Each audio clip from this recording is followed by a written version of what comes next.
Now, Nigeria has received its first batch of the AstraZeneca Oxford vaccines, marking a significant milestone in the national response to the COVID-19 pandemic in the country. The 3.94 million vaccines were received at the Nnamdi Azikiwe International Airport in Abuja by top government functionaries who promised to commence the vaccination of Nigerians in priority groups, starting with frontline healthcare workers. The delivery of the AstraZeneca vaccine is part of an overall 16 million doses planned to be delivered to Nigeria in batches over the next weeks. Nigeria is the third West African country to benefit from the COVAX vaccine sharing program after Ghana and Cote d'Ivoire. All right, joining me now to discuss this, we have on Skype first in UK, his clinical pharmacist, Adaku Efurubi. Adaku, it's good to have you join me this morning. Hello, good morning. Great. And I have here with me in the studio public health physician as well as pharmacist, Dr. Nsiabasi Ekanem. It's nice to have you join me. Thank you very much. You're welcome. Thank you so much. Great. Right, now let me start with you, Adaku, in the UK. The coronavirus challenge, it is not a respecter of whether it's a developed country or is a developing country, as the case may be. Now, Nigeria has just taken delivery of the first batch of vaccines, and Nigerians are looking forward to receiving it, and taking the jab, and staying healthy one way or the other. But there are still concerns with the issue of distribution to other parts of the country, especially when it has to keeping the efficacy intact until it gets to the last person. What concerns do you have from your end and from your assessment so far? The vaccine distribution in Nigeria, this is not the first time we're doing this kind of thing, because we've always had our polio vaccination program, and we've not had any issues taking the polio vaccines to all the villages around the country. I've been involved in doing that as well when I was in Nigeria. So by now, I'm sure the Nigeria Center for Disease Control and the Ministry of Health has put adequate logistics in place. The most important thing is to maintain the cold chain, because the vaccine needs to be stored between 2 to 8 degrees. I know we have epileptic power supply in Nigeria at the moment, but I'm really positive about the vaccination and the distribution, because there are other ways of maintaining the cold chain. And we also use things like ice packs and things like that. So just the same way we've done the polio vaccination program, we can still do the COVID-19 vaccination program as well. All right, let me come to the studio here. Now, the point is, Nigerians, after the promise that was made, the promise was kept, and the vaccines have arrived. At least the first batch have arrived. Now, like Adaku has said, the issue of distribution to different parts of the country, and we know how challenging power supply is in many places. The NCDC, PTF, the Primary Healthcare Development, they have all assured that there is a template on ground to ensure that to keep this vaccine as cold as it's supposed to be and all of that. But what concerns do you have from that window? Okay, first of all, I want to say that as far as this is concerned, the good thing is that with the vaccine we are receiving is the AstraZeneca Oxford vaccine, and which means that it can be stored. The regulated temperature is between 2 to 8 degrees Celsius. A number of other vaccines in Nigeria are stored within that same temperature. The polio vaccine, hepatitis B, and the many other vaccines. And that means that our success in the polio vaccination program, our success in other vaccine immunization program in Nigeria will definitely be leveraged. So we are looking at using the same structures, using the same facilities, and as much as possible using the same workforce, to deliver on this particular task. But what is important to us, like my colleague has said, Adaku, is that we need to make sure that we strengthen power supply. Because as a matter of fact, at the end of the day, this vaccine gets to the primary healthcare centers. We need to ensure that our primary healthcare centers are ready with all the techs to keep these vaccines and to administer this vaccine at the right temperature. So, well, from what we know so far, and given the type of vaccine that we are having, I think that we have what it takes to do this, and we've done it in the past. This is not going to be an exception. So I don't really have much of a problem with that. But mine is that for some of the strategies that we are adopting, because when we looked at the framework for this COVID-19 vaccination, this is not just a regular vaccination. This is covering almost the entire population, whereas the other vaccines we are looking at under 5 children, which is just a proportion. So that means we need to bring in more providers, which is why I mean, at the last meeting that we had with the National Primary Healthcare Development Agency, we tried to push for the agency to bring in community pharmacies. Now, this is why. Community pharmacies, a lot of them are already dealing with cold chain products. Insulin, vaccine, immune globulins, and many other things. Now, this is an opportunity for us to leverage the already existing cold chain within their facilities, so that it can help us augment whatever we have in the public health system. So I think there's a need for a public-private partnership here to make sure that we strengthen our cold chain system so that we can roll out this vaccine successfully, because we are going to be administering much more vaccine. In fact, the largest number of vaccine in the Nigerian history. In the history of the country. Exactly. So it's important that we put everything together to make sure that it works. All right. Now, Adaku, like Dr. Ekanem has said here, when it comes to the template, we've been dealing with vaccines all our lives. So, immunization rather, if you have used the word immunization. So Nigeria is used to distributing or inoculating people when it comes to that. But right now we're talking of the entire population. So there's going to be pressure on health extension workers and all those who are involved. Now, what kind of training should go into this? Or should we just leverage on what the nurses and the extension workers and all those who have been doing that before, should we leverage on what they have known over the years? Well, with the COVID-19 vaccination program, I just want to assume that the training has been completed before we receive the vaccine. The vaccination program is a different kind of vaccine, and anyone that is going to be involved in the vaccination program needs to be trained. So in the UK here, we went through a training, and doctors, pharmacists, nurses, healthcare assistants, even the admin staff that will do the data collection. So it's not just only the medical and healthcare professionals that get the training. Admin staff, the delivery drivers, the logistics staff, everyone had training just to know how to deliver an effective vaccination program. So the vaccines are here with us now in Nigeria. So I want to believe that everything has been put in place, the training completed.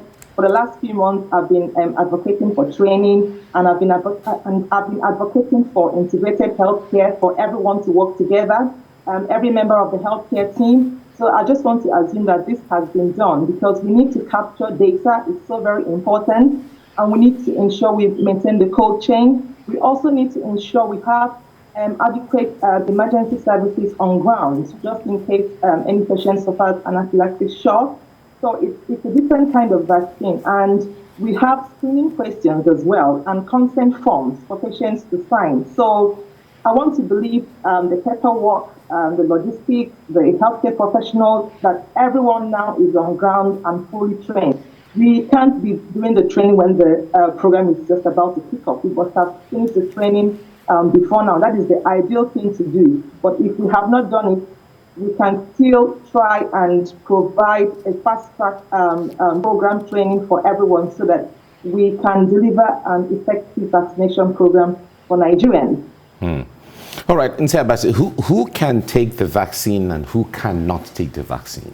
Okay, before I answer that, please, I just want to add to what my colleague from Adakwa said. Okay. Because we have been part of we have been having engagements, to know how far we are going with the training. You see, as I speak to you, we are rolling out another training. The national training was done. Now, state-based and local government level training is going to be done. We are targeting at the National Primary Healthcare Development Agency is targeting at about 100,000 health workers. While I really applaud that, but I feel that honestly that is coming way too late for me. Not too because late, the vaccines are here already. Because the vaccines are already here. Now, there's a lot, like Famadako said. As a pharmacist, I will tell you that there are a lot that needs to be known about the vaccine. There was a video that made the round yesterday where someone was faking a call and saying that this is this and this is that. It is not just about training healthcare workers on how to handle the vaccines, in, like Famadako said, coaching and all of that. It's telling them or training them how to answer some of the questions. Look, you are going to see there's a lot of hesitancy. There are a lot of questions around this vaccine, I can tell you that, for free. Now, all the healthcare workers that have to be involved in this must ensure that they have the right knowledge that they can, dispense to the people. Remember, we are even talking about a vaccine that needs a second dose. That means retention of patients, or rather clients who come for the vaccination, is important. Somebody that received the first shot, how are you sure that the person will come back? That means that the healthcare worker at the service delivery point must be able to educate the patient on the need to come back for another dose. So that is important. This is part of the training that has to come in. And I want to say it categorically here, that there is a need for pharmacists to take center stage when it comes to training. I have my reasons. Look, it is much more viable to have somebody that is an expert. Pharmacists are experts when it comes to vaccine. Being on the center point to tell the people, please forget about whatever you have heard. This vaccine can do this and cannot do this. So whatever fear you have, it has to be allayed. This is what the vaccine can do and this is what the vaccine cannot do. They have to be at the forefront so that the healthcare workers will be able to educate people, because that is the only way.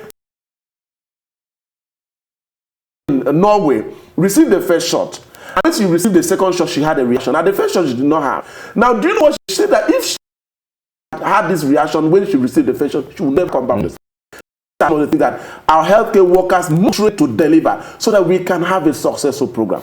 Now, to your second question. Yes, I was asking who can and who cannot, or who should not take the vaccine. Very good. As far as vaccination is concerned, like my colleague said from Adako, there is what we call a pre-qualification, all right? Of course, that is where the pre-vaccination counseling comes in, so that we can evaluate whoever is coming for the vaccination, whether he or she is qualified. Now, people who should take the vaccine are actually people that are non-reactive to COVID-19. So there has to be a test carried out to make sure, first of all, that the person coming in is not an active carrier of the disease, of the pathogen, before the vaccine is given. Because if we do not do that, then we might end up vaccinating somebody that is already infected, and that would not make it effective enough. Now, secondly, people that have underlying disease have to confess, because these are people that have a lot of, the risk is high when they get infected. Pregnant women, for now, because the report that we have so far, the studies carried out so far, is not sufficient enough to guarantee the safety of fetuses, that's unborn children, with this vaccine. So pregnant women should be kept out for now. Now, children under the age of 5, for now, because the reports available shows that is not sufficient enough to tell us whether children under the age of 5 can take this vaccine. So these are the people that needs to be probably exempted for now from the vaccine. And then people who react to 1 or 2 ingredients in the vaccine are meant to be kept out. And people with known allergies, because a lot of people are going to see allergic reaction and then they'll feel, the vaccine is so bad. People with known allergies should be excluded for now, until it can be managed properly, so that we will not have what we call a false positive, where people have an allergic reaction and they claim that the vaccine is very dangerous. That's really interesting to know. Now, Adaku, Dr. Kana mentioned the issue of having pharmacists in the center point of everything, since they understand the composition of this, so that when the need arises, they can also enlighten the other health workers on what to do and how to do. But if we talk about the number of pharmacists around within the country, we know that we have a shortfall of that. How do we manage this? Well, can I just quickly clarify that the vaccine should not be given to anyone younger than 18 years, actually. So it's licensed from 18 and above, and also anyone that has a history of severe allergic reaction to any component or any ingredient in the vaccine. So when it comes to pharmacists in Nigeria. I know we don't have enough pharmacists in Nigeria, but we have community pharmacies, you know, in most streets and in most communities. I mean, we have community pharmacy. It's, you know, it's usually the first point of call when it comes to minor ailments and when it comes to medicines information. So people normally walk into their community pharmacy to speak to the pharmacist without any prior appointment. So I would say we should use community pharmacies for this vaccination program, because down here in the UK, we've always used community pharmacies for flu vaccination, even before we have the COVID-19 pandemic. And now community pharmacies are also involved in the COVID-19 vaccination. So it is true we don't have enough pharmacists in Nigeria, we don't have enough community pharmacies around, but at least the ones that we have should be utilized. And if we do that, we are going to reach more people and we're going to vaccinate more people. So we should use community pharmacies for this vaccination program, and we should train them as well. We should train the pharmacists and the dispensers that would be helping for the vaccination program. So I would advise that we use the community pharmacies. Yes. Okay. Oh, that's interesting to know. Now, the point is, there's one thing that is of concern, is the issue of hoarding.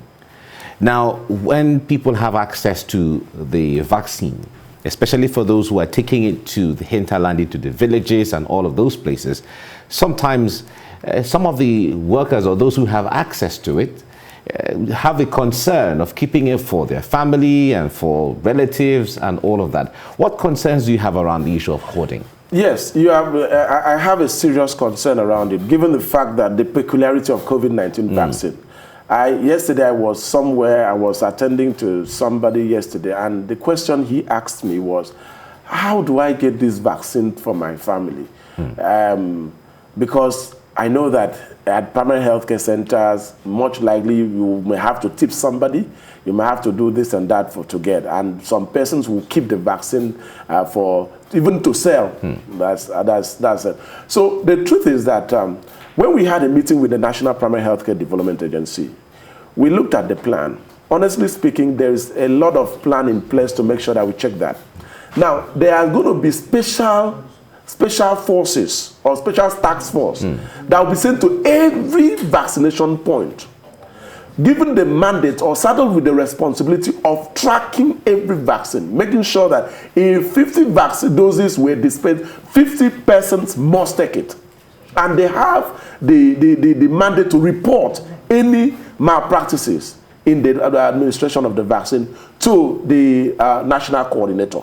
So I feel what we need to do with that mechanism on ground, what we need to do is to strengthen it and to ensure that these people have all the resources they need to checkmate every ill attitude. We have seen this hoarding in many other vaccines, hepatitis vaccine in the past.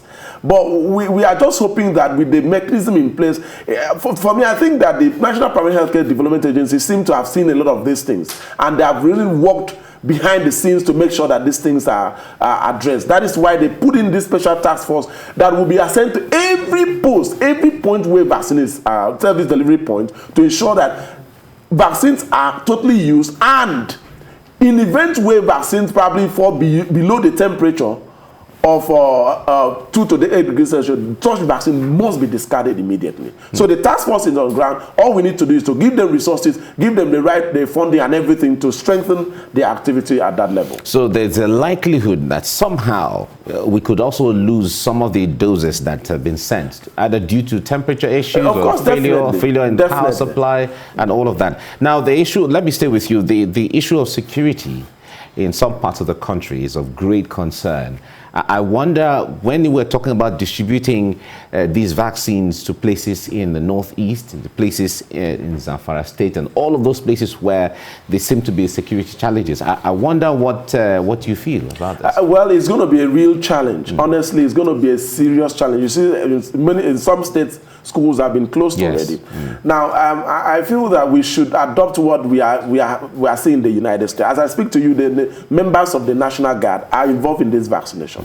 So this is not the first time that African countries would want to probably adopt a strategy of bringing the military in In the past, we have seen that in Sudan, in other places where there are skirmishes. The strategy is to ensure that the law enforcement agencies work hand in hand with healthcare workers to ensure that security is tightened at the service delivery points. So I feel that at this point there should be that discussion, that engagement with the law enforcement agencies to ensure that at every service delivery point, men and officers of the Nigerian police force, and when necessary, the Nigerian army, are sent to ensure that law and order is maintained at that point. And where probably we've realized that it might security, the lives of people might be jeopardized, then we might need to make alternative plan, and that is where mobile vaccination comes in. I think it's part of the plan to make sure that rather than have maybe a point where these criminals, these hoodlums, these bandits can come and attack people, we can do a mobile vaccination where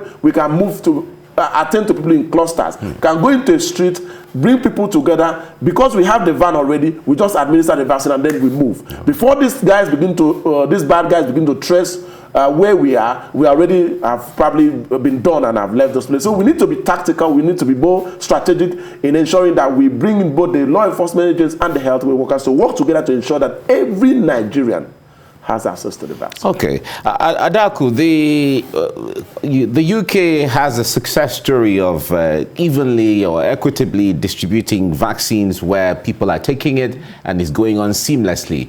When it comes to lessons, because Nigeria is just getting its first batch of doses so far, what lessons does Nigeria stand to learn from the UK when it comes to how to administer, how to distribute, and how to keep things going seamlessly? Well, the first lesson is preparation. We don't have to adopt a fire brigade approach when we are doing things. So before the vaccination program started, we had months of training, months of preparation, and also the second lesson is public health enlightenment. So in the UK, the government spent a lot of time sending out letters to people. I know that method might not work in Nigeria. So we received information about the vaccination program, and the vulnerable people had letters to say and tell them when they would have their vaccine. They had phone calls. I think we can use the mobile network providers in Nigeria. This is something that works very well in Nigeria. Everyone has a phone these days. And for information for public health enlightenment, the Nigerian government, the Ministry of Health, and the Nigeria Center for Disease Control can collaborate with mobile network providers. This is the only way we can help to offer public health enlightenment and even to educate the general public about the vaccination program. And when they've had their first dose, they can also receive texts to say they need to come for the second dose. So in the UK, we use letters and text. So I think the text and messages can work in Nigeria. Posting out letters to every home may not work. So that's number 2. And number 3, well, what else can I say? Integrated healthcare. I've been preaching this sermon for years and years. In Nigeria, we seem to have just one sector of the healthcare sector, where people don't want to work together. So in the UK here, I can tell you the medical staff, the healthcare professionals, even the non-medical staff, they are working together. Like I said, data collection is so very important. So you have the admin staff. We trained up our admin staff on how to collect data, because without data collection, you cannot even track your patients. You cannot even track the patients that might have had side effects. So we need to learn that part as well. Integrated healthcare is needed. That's the third point. So with all these 3 things in place, we can have an effective vaccination program. All right, that's really interesting. Talking about enlightenment, a lot of people are still saying there isn't enough enlightenment out there when it comes to people preparing people's minds to take the vaccine on one hand, how to, like you were saying earlier, those who shouldn't. Don't even bother to register yourself for the vaccines right now. Like you talked about the pregnant women, you talked about people who have underlying issues, you talked about children under 18 and so on. Now, how much of that enlightenment is out there? Talk to us about the need to be intentional about enlightening people in those areas. Thank you very much for that question. Honestly, like Farmer Daku said, we are not supposed to adopt a fire brigade approach, which is probably what we are doing, honestly, in all fairness. We knew that vaccines would come in as from August, maybe July, August last year, when we saw that there were candidate vaccines that were advancing in their trials. Unfortunately, we made no arrangements as per educating the public. And it seems as if the same thing that happened to us, even while dealing with the pandemic itself, is happening now. There's what we call Health Emergency Preparedness and Response Plan, EPRP. Now, that plan stipulates that in handling pandemics like this, there is need for us to strengthen disease risk communication, public engagement. Because let me tell you something. In public health, as a public health pharmacist, I will tell you this. In public health, trust is at the center of it all. No matter what you say, if the people you are serving don't trust what you are doing, then it won't work. People will not come out. People may feel that you are just probably using divulging a tactics to probably get money from somewhere or probably, dupe them. Or even something even more sinister. Exactly. Recall that the polio vaccines at the time, people were saying it was used to sterilize and reduce population. And now this is another time where we are seeing a lot of videos flying around where people say that Bill Gates wants to depopulate Africa and all of that. We need to counter this. And there's need for a mass engagement. I was saying at the meeting we had with the National Primary Healthcare Development Agency that TV stations like TVC News, that has large viewership, should be engaged. And so we are supposed to be seeing engagement rolling out on minute basis to try to counter what people have already internalized. Because I tell you that those videos have gone very far. Sometimes I receive those videos and you can know how far it goes. So there's need for us to strengthen disease risk communication from the national down to the grassroots. Every Nigerian must receive the right information, because the only way to annul a wrong information is to provide the right information. I agree. I totally agree. All right, Adaku, before I let you go now, you mentioned the issue of data earlier on. I wonder how central is the issue of data to vaccination process? Well, it's very important. Data collection is very important.